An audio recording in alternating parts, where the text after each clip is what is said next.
Terpujilah Engkau ya Allah Tuhan kami, sungguh besar Engkau ya Allah, Sang Pemelihara hidup kami.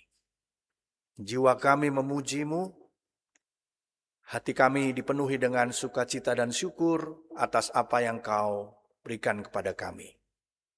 Ya Allah, Tuhan kami dengan hati yang dipenuhi dengan syukur ini kami mau menerima sabda-Mu. Dan biarlah perjalanan hidup kami selanjutnya ada di dalam kasih dan pemeliharaan Tuhan. Meskipun kami tidak tahu ujung dari perjalanan hidup kami ini, bahkan ketika situasi yang kami hadapi dipenuhi dengan ketidakpastian, kami percaya bahwa firman-Mu akan menuntun dan memelihara kehidupan kami. Bersabdalah kepada kami, dan kami memohonkan ini hanya di dalam nama Tuhan kami Yesus Kristus. Amin.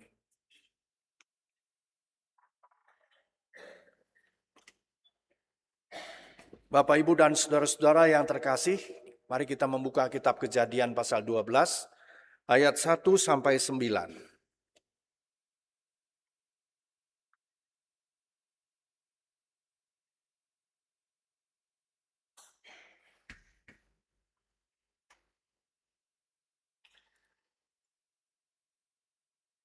Berfirmanlah Tuhan kepada Abram, "Pergilah dari negerimu, dari sanak saudaramu, dan dari rumah bapamu ke negeri yang akan kutunjukkan kepadamu. Aku akan membuat engkau menjadi bangsa yang besar, memberkati engkau, serta membuat namamu masyhur, dan engkau akan menjadi berkat. Aku akan memberkati orang-orang yang memberkati engkau, dan mengutuk orang-orang yang mengutuk engkau. Dan olehmu semua kaum di muka bumi akan mendapat berkat." Lalu pergilah Abram, seperti yang difirmankan Tuhan kepadanya. Dan Lot pun ikut bersama dia. Abram berumur 75 tahun ketika ia berangkat dari Haran. Abram membawa Sarai istrinya, Lot anak saudaranya, dan segala harta benda yang mereka kumpulkan, serta orang-orang yang mereka peroleh di Haran. Mereka berangkat ke tanah Kanaan, lalu sampai di sana. Abram berjalan melalui negeri itu sampai ke suatu tempat dekat Sikem, ke pohon terbantin di More. Waktu itu orang Kanaan tinggal di negeri itu. Ketika itu Tuhan menampakkan diri kepada Abram dan berfirman, "Aku akan memberikan negeri ini kepada keturunanmu." Lalu di situ ia mendirikan mezbah bagi Tuhan yang telah menampakkan diri kepadanya. Kemudian dari situ ia pindah ke pegunungan di sebelah timur Bet-El. Ia memasang kemahnya di antara Bet-El di sebelah barat dan Ai di sebelah timur. Lalu di situ ia mendirikan mezbah bagi Tuhan dan memanggil nama Tuhan. Sesudah itu Abram berangkat dan berjalan terus ke tanah Negeb. Demikianlah sabda Tuhan yang menyapa kita, Bapak, Ibu, dan Saudara. Berbahagialah kita semua yang mendengarkan firman Tuhan serta memelihara di dalam hidup setiap hari. Haleluya. Haleluya, haleluya, haleluya. Selamat pagi Bapak, Ibu, dan Saudara yang terkasih. Ada masa dalam hidup kita bertanya kepada Tuhan, "Tuhan, hidup saya ini mau dibawa kemana?" Barangkali ada yang bertanya seperti itu kepada Tuhan dalam doa. Bapak, Ibu, dan Saudara, dalam kondisi saat ini, hidup saya mau dibawa kemana Tuhan? Pertanyaan itu muncul bukan dalam kondisi semuanya baik-baik saja ya. Pertanyaan itu muncul ketika keadaan berubah. Pada saat pekerjaan barangkali tidak lagi memberikan kepastian seperti dulu, seperti sebelum-sebelumnya. Atau pada saat usaha mengalami surut. Mulai kita merasakan usaha itu semakin seret. Tidak lagi pasang surut, malah semakin surut. Ketika biaya hidup semakin mahal, semakin berat. Atau ketika Bapak, Ibu, dan Saudara ada anggota keluarga kita yang hidupnya tidak lagi sesuai dengan harapan kita.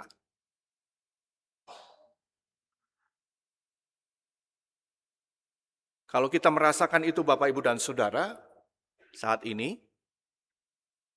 Bapak, Ibu, dan Saudara serta saya tidak sendirian. Karena Abram merasakan itu Bapak, Ibu, dan Saudara. Abram merasakan perasaan dan pertanyaan yang sama. Abram yang kemudian dikenal sebagai bapa orang beriman pernah berdiri pada posisi tersebut. Tuhan, hidupku mau dibawa kemana? Tuhan menyuruh Abram, pergilah dari negerimu dan dari sanak saudaramu dan dari rumah bapamu ke negeri yang akan kutunjukkan kepadamu. Bapak, Ibu, dan Saudara bisa membayangkan perintah itu? Tuhan meminta Abraham meninggalkan segala sesuatunya. Segala sesuatu yang selama ini memberinya rasa aman. Tanah kelahirannya, keluarganya, lingkungannya.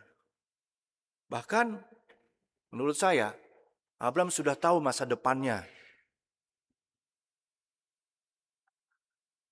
Dan yang menarik Bapak, Ibu, dan Saudara, Tuhan tidak menjelaskan tujuan akhir dari perintahnya itu. Tuhan hanya mengatakan, ke negeri yang akan kutunjukkan kepadamu. Zaman Abraham tidak ada Google Maps. Tidak ada petunjuk lengkap. Dulu sebelum zaman Google Maps, kita harus bisa baca peta buta. Tidak ada. Tidak ada gambaran yang detail tentang apa yang akan terjadi di depan. Di sana itu akan ada apa? Tidak ada Bapak, Ibu, dan Saudara. Hanya ada panggilan, perintah. Pergilah ke negeri yang akan kutunjukkan kepadamu. Dan Abraham memilih untuk melangkah. Bapak, Ibu, dan Saudara, seringkali kita membaca kisah ini sebagai kisah ketaatan dan kesetiaan Abraham, ya. Ketaatan Abraham luar biasa. Tapi ada sesuatu yang lebih dalam. Bahwa Tuhan tidak sekadar memindahkan tempat tinggal Abraham dari tanah kelahirannya ke tempat yang baru. Tuhan, Bapak, Ibu, dan Saudara, dalam kisah ini sedang membentuk Abraham.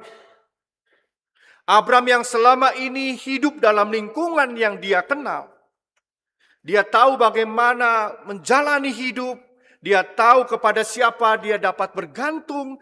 Dia tahu bagaimana masa depan keluarganya di tanah kelahirannya. Tetapi ketika Tuhan memanggil dia, semua kepastian itu berubah. Semua kepastian itu mulai dilepaskan Bapak, Ibu, dan Saudara.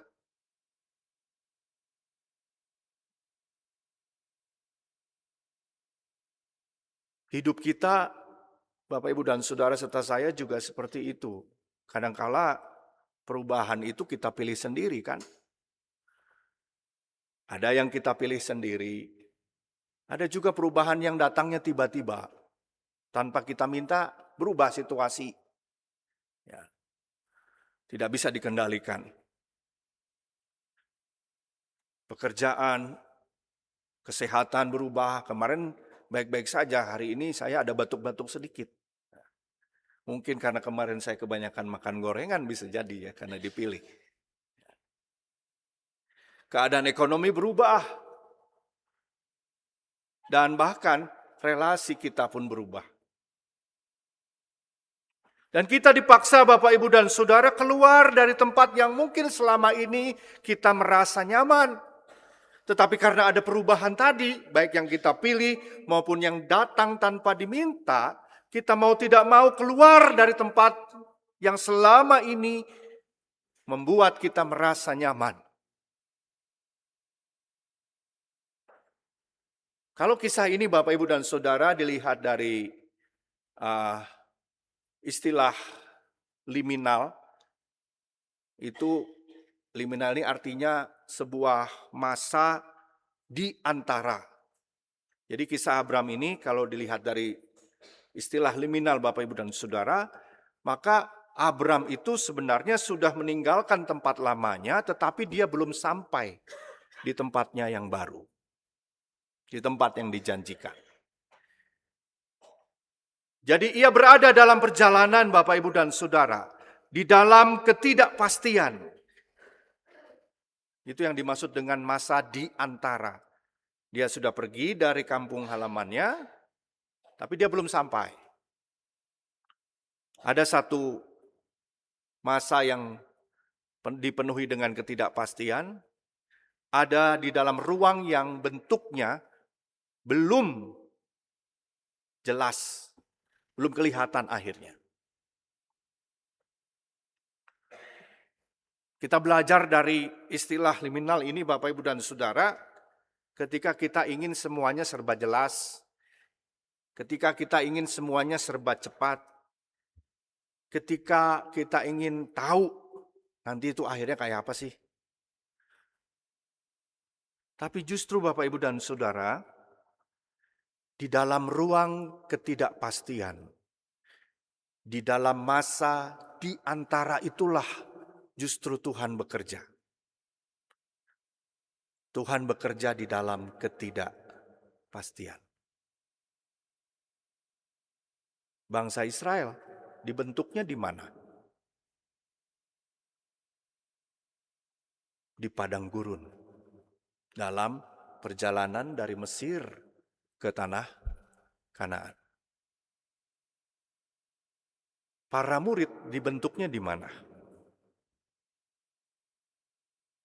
Para murid dibentuk ketika berjalan bersama-sama dengan Yesus. Dan Abram, Bapak Ibu dan Saudara, dibentuk dalam perjalanan dia menuju tanah yang dijanjikan Tuhan. Ke tempat tujuan yang baru. Tetapi bukan hanya itu Bapak Ibu dan Saudara, tujuan Allah bukan hanya memindahkan tempat tinggal Abram, tetapi Tuhan ingin membentuk Abram menjadi pribadi yang baru. Ada hal lain lagi Bapak Ibu dan Saudara yang dikerjakan Tuhan. Selain pribadi yang baru,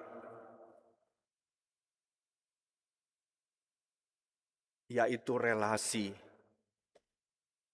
yang baru dengan Allah. Keluarga itu Bapak Ibu dan Saudara di zaman dulu nomor satu, identitas. Keluarga itu identitas. Karena dengan keluarga kita memperoleh kehormatan, kedudukan. Dan Tuhan mengajarkan Abram bahwa hidupnya tidak lagi ditentukan oleh hal itu. Identitas barunya ditentukan oleh relasinya dengan Tuhan. Jadi perjalanan dari tempat kelahirannya, tempat asalnya, sampai ke tanah yang dijanjikan Tuhan Bapak Ibu dan Saudara, bisa disebut sebagai perjalanan pembentukan identitas Abram. Perjalanan identitas rohaninya, perjalanan spiritualitasnya.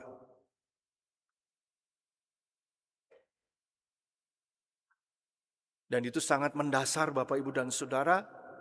Identitas rohani, spiritualitas kita menjadi dasar kita untuk melakukan segala sesuatu dalam hidup ini. Dan Abram belajar untuk hidup dari dasar yang baru itu, bukan dari keluarga, kekayaan, keberhasilan, validasi pengakuan orang. Tapi yang paling mendasar Bapak, Ibu, dan Saudara, Abram belajar dari relasi yang baru dengan Tuhan.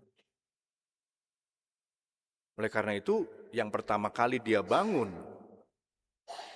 bukan rumahnya, tetapi dikatakan di sana ketika dia sampai, dia membangun mezbah untuk Tuhan. Dia bukan membangun lumbung Bapak, Ibu, dan Saudara. Mezbah yang dibangun. Dan mezbah ini menjadi tanda ia tidak mau dalam perjalanannya kehilangan arah. Mezbah ini menjadi tanda Bapak, Ibu, dan Saudara, dia mau mengingat siapa yang memanggilnya, siapa yang menyertainya. Kalau kita hari ini, mezbah itu bentuknya seperti sekarang. Bapak, Ibu, dan Saudara, ibadah kita bisa disebut ketika kita mengingat siapa yang memberi berkat kepada kita dalam minggu ini. Kita bersyukur. Atau kita mengikuti persekutuan.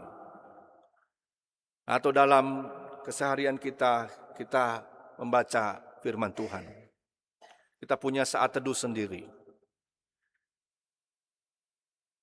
Karena Bapak, Ibu, dan Saudara, di zaman yang sangat banjir informasi ini, yang kita butuhkan sebenarnya bukan soal masa depan yang pasti, karena semuanya serba random.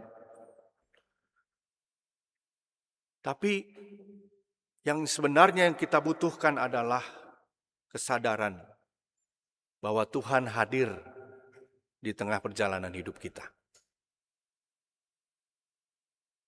Jadi mari kita berjalan bersama, meskipun di depan kita tidak tahu apa yang akan terjadi. Meskipun tidak diberikan peta sama Tuhan. Tapi Tuhan memberikan janji. Janji penyertaan. Pertanyaannya bagi kita Bapak, Ibu, dan Saudara, apakah kita lebih percaya kepada apa yang kita lihat? Sekali lagi, apakah kita lebih percaya kepada apa yang dilihat oleh mata kita? Atau kita lebih percaya kepada Dia yang berjalan, memanggil kita berjalan dari satu tempat ke tempat yang lain, dari satu titik ke titik yang lain, dari satu masa ke masa yang lain, dari satu waktu ke waktu yang lain. Satu langkah bersama Tuhan, Bapak, Ibu, dan Saudara, lebih berharga daripada 1000 rencana tanpa Tuhan. Ya. Jadi gereja ini pun kalau memiliki program, satu program bersama Tuhan itu lebih berharga timbang puluhan program, tapi kita khawatir dan menyaksikan berkat Tuhan dalam hidup ini.